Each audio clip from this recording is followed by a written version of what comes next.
Hi guys, ಎಲ್ರು ಹೇಗಿದ್ದೀರಾ? ಎಲ್ರು ಚೆನ್ನಾಗಿದ್ದೀರಾ ಅಂತ ಭಾವಿಸ್ತಾ ನಚ್ಚಿ ಸುನಿಲ್ ಯೂಟ್ಯೂಬ್ ಚಾನಲ್ಗೆ ನಿಮ್ಮೆಲ್ಲರಿಗೂ ಸ್ವಾಗತ. ಹಾಗೆ ಫಸ್ಟ್ ಟೈಮ್ ನನ್ನ ಚಾನಲ್ನ ನೋಡ್ತಾ ಇದ್ರೆ ಪ್ಲೀಸ್ ಸಬ್ಸ್ಕ್ರೈಬ್ ಮಾಡ್ಕೊಳ್ಳಿ. ಹಾಗೆ ಈ ವಿಡಿಯೋ ನಿಮಗೆ ಇಷ್ಟ ಆಗಿದ್ರೆ ಲೈಕ್ ಮಾಡೋದನ್ನ ಮರಿಬೇಡಿ. ಹಾಗೆ ನನ್ನ ಚಾನಲ್ಗೆ ತುಂಬಾನೇ ಸಪೋರ್ಟ್ ಮಾಡ್ತಾ ಇದ್ದೀರಾ, ಹೀಗೇನೆ ಸಪೋರ್ಟ್ ಮಾಡಿ.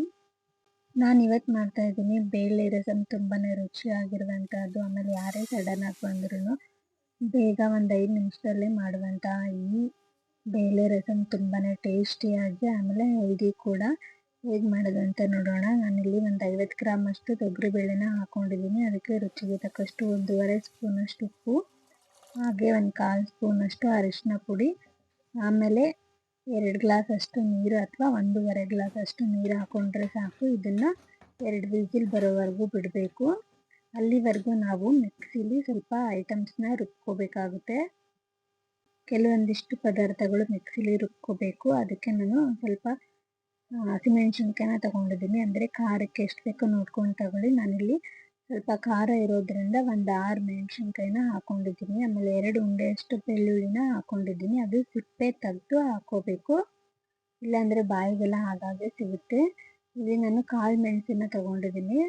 1 ಸ್ಪೂನ್ ಅಷ್ಟು ಕಾಳು ಮೆಣಸು. ಖಾರ ಬೇಕು ಅಂದರೆ ಇನ್ನೂ ಸ್ವಲ್ಪ ಹಾಕೋಬೋದು. ನಾನಿಲ್ಲಿ ಮೀಡಿಯಂ ಖಾರದಲ್ಲಿ ಮಾಡ್ತಾ ಇದ್ದೀನಿ. ಹಾಗೆ ಧನಿಯಾ ಕಾಳು ಒಂದು 2 ಸ್ಪೂನ್ ಅಷ್ಟು ಧನಿಯಾ ಕಾಳನ್ನ ಹಾಕೊಂಡಿದ್ದೀನಿ. ಇದು ಸುಮಾರು ಒಂದು 5ರಿಂದ 6 ಜನನಷ್ಟು ಊಟ ಮಾಡ್ಬೋದು.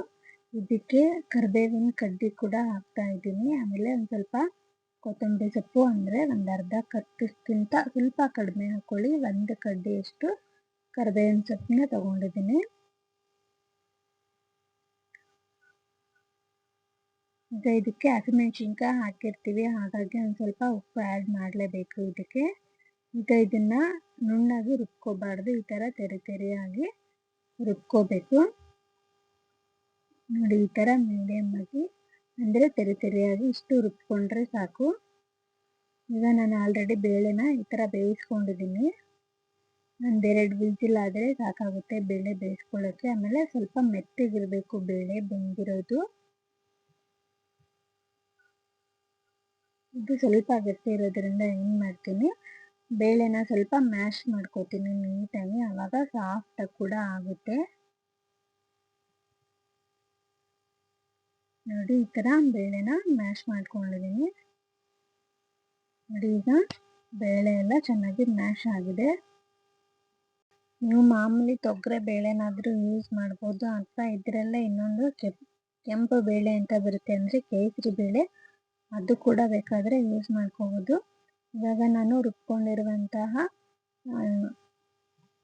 ಮಸಾಲೆನ ಇದಕ್ಕೆ ಹಾಕ್ತಾ ಇದ್ದೀನಿ. ಅಂದರೆ ಇರುವಂಥ ಕೊತ್ತಂಬರಿ ಸೊಪ್ಪು, ಕರಿಬೇವಿನ ಸೊಪ್ಪು, ಕಾಳು ಮೆಣಸು ಇದೆಲ್ಲ ಹಾಕಿರ್ತೀವಲ್ಲ, ಜೀರಿಗೆ ಅದೆಲ್ಲ ರುಬ್ಕೊಂಡಿರುವಂಥದ್ದನ್ನ ಹಾಕಬೇಕು. ನಾನು ಎಷ್ಟು ರುಬ್ಕೊಂಡಿದ್ದೆ ಅಷ್ಟು ಕೂಡ ಇದಕ್ಕೆ ಹಾಕ್ತೀನಿ. ಆಮೇಲೆ ಇದನ್ನ ತುಂಬ ಗಟ್ಟಿಯಾಗಿ ಮಾಡಬಾರ್ದು, ತೆಳುವಾಗಿ ಇದ್ರೇ ರಸಮ್ಮು ಚೆನ್ನಾಗಿರುತ್ತೆ. ಹಾಗಾಗಿ ಇದಕ್ಕೆ ಟೋಟಲ್ ಆಗಿ ನಾನು 3 ಗ್ಲಾಸ್ ಅಷ್ಟು ನೀರನ್ನ ಇದಕ್ಕೆ ಆ್ಯಡ್ ಮಾಡ್ತಾ ಇದ್ದೀನಿ. ಇದಕ್ಕೆ 3-3.5 ಗ್ಲಾಸ್ ಅಷ್ಟು ನೀರು ಹಾಕೊಂಡ್ರೆ ಸಾಕು. ಇದರಲ್ಲಿ ಒಂದು 5ರಿಂದ 6 ಜನ ಕೂಡ ಊಟ ಮಾಡ್ಬೋದು. ಆಮೇಲೆ ಮಕ್ಕಳೆಲ್ಲ ತುಂಬ ಇಷ್ಟಪಟ್ಟು ತಿಂತಾರೆ. ಆಮೇಲೆ ತುಂಬ ಖಾರ ಕೂಡ ನಾನು ಮಾಡೋಕ್ಕೋಗಲ್ಲ, ಮೀಡಿಯಮ್ ಆಗಿ ಮಾಡಿರ್ತೀನಿ. ಹಾಗಾಗಿ ಇದಕ್ಕೆ ರುಚಿಗೆ ತಕ್ಕಷ್ಟು ಉಪ್ಪು ಹಾಕ್ಕೊಂಡಿದ್ದೀನಿ. ನಾನಿಲ್ಲಿ ಬೇಳೆ ಬೇಯಿಸ್ಕೊಳಕ್ಕೂ ಕೂಡ ಉಪ್ಪನ್ನು ಹಾಕ್ಕೊಂಡಿದ್ದೆ. ಆಮೇಲೆ ರುಬ್ಕೊಳ್ಬೇಕಾದ್ರೂ ಉಪ್ಪು ಹಾಕ್ಕೊಂಡಿದ್ದೆ, ಹಾಗಾಗಿ ನೋಡ್ಕೊಂಡು ಹಾಕೋಬೇಕು. ಇದಕ್ಕೆ ಜೀರಿಗೆ ಪೌಡ್ರು 1 ಸ್ಪೂನ್ ಅಷ್ಟು ಜೀರಿಗೆ ಪೌಡ್ರ್ ಹಾಕ್ಕೊಂಡಿದ್ದೀನಿ. ನಾವೇನು ರುಬ್ಕೊಂಡಿರ್ತೀವಲ್ಲ ಜೀರಿಗೆ, ನಾವೇನು ಕಾಳು ಮೆಣಸು ಅದೆಲ್ಲ ರುಬ್ಕೊಂಡಿರ್ತೀವಲ್ಲ ಅದ್ರ ಜೊತೆಗೇ ನೀವು ಜೀರಿಗೆ ಹಾಕ್ಕೊಂಡು ಕೂಡ ರುಬ್ಕೋಬೋದು. ಅದಕ್ಕೆ 1 ಸ್ಪೂನ್ ಅಷ್ಟು ಜೀರಿಗೆ ಹಾಕ್ಕೊಂಡು ರುಬ್ಕೋಬೇಕಾಗುತ್ತೆ. ಇದಕ್ಕೆ ಒಂದು ಸ್ವಲ್ಪ ಅರಿಶಿನ ಪುಡಿನ ಹಾಕ್ಕೊಂಡಿದ್ದೀನಿ. ಆಮೇಲೆ 2 ಹುಳಿ ಟೊಮೊಟೊನ ಹಾಕ್ಕೊಂಡಿದ್ದೀನಿ. ಇದಕ್ಕೆ ಹುಳಿ ಟೊಮೊಟೊನೇ ಬೇಕು. ಈ ಟೊಮೊಟೊನ ಸ್ವಲ್ಪ ಕೈಯಲ್ಲಿ ಹಾಗೆ ಮ್ಯಾಶ್ ಮಾಡಿಬಿಟ್ಟು ಹಾಕೋಬೇಕಾಗುತ್ತೆ. ಆಮೇಲೆ ಇದನ್ನು ಹೈ ಫ್ಲೇಮಲ್ಲಿ ಕುದಿಸ್ಕೋಬಾರ್ದು ರಸಮ್ಮು, ಲೋ ಫ್ಲೇಮಲ್ಲಿ ಹಾಗೆ ಇರಬೇಕು. ಇವಾಗ ಇದಕ್ಕೆ ನಾನು ಹುಣಸೆಹಣ್ಣಿನ ರಸನ ಹಾಕ್ತಾ ಇದ್ದೀನಿ. 1 3 ಸ್ಪೂನ್ ಅಷ್ಟು ಹುಣಸೆಹಣ್ಣಿನ ರಸ.